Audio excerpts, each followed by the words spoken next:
బిడ్డ ఆత్మహత్య చేసుకున్నంత పిరికోడా అసలు?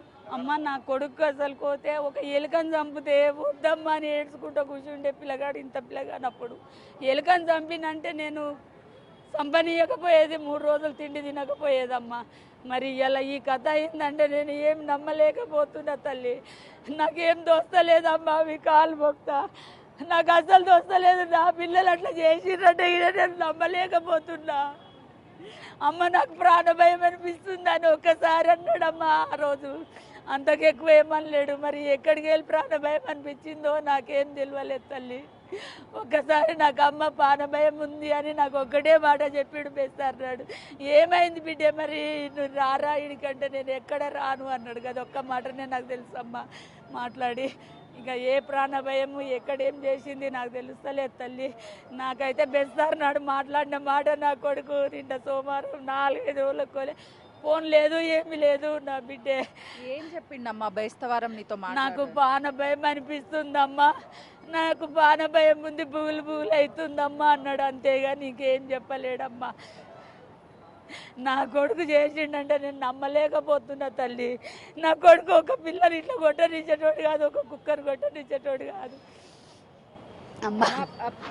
ప్రేమించాము, ఇంట్లో పెళ్లికి ఒప్పుకోలేదని ఇద్దరు చనిపోవడానికి తెలియలేదమ్మా.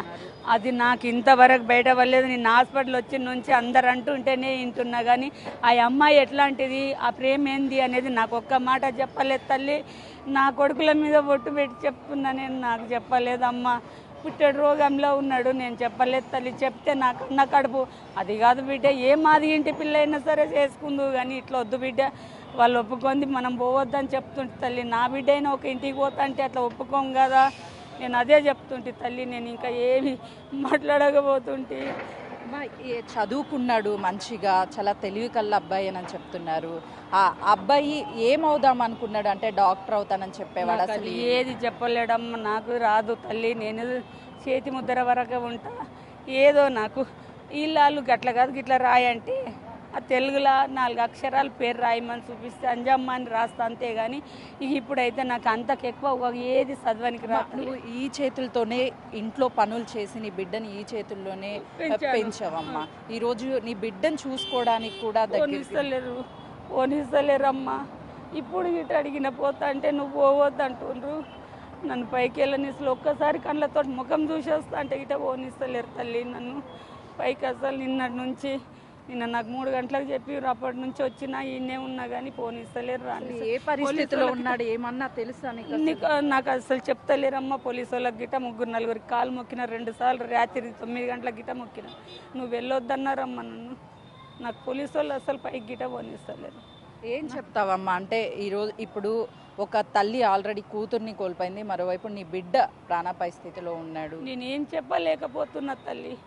నా బిడ్డ గురించి నేనేం చెప్పలేను, ఆ బిడ్డ గురించి గిట్ట చెప్పలేను. ఆ బిడ్డ అయినా మన బిడ్డనే, ఈ బిడ్డ అయినా మన బిడ్డనే.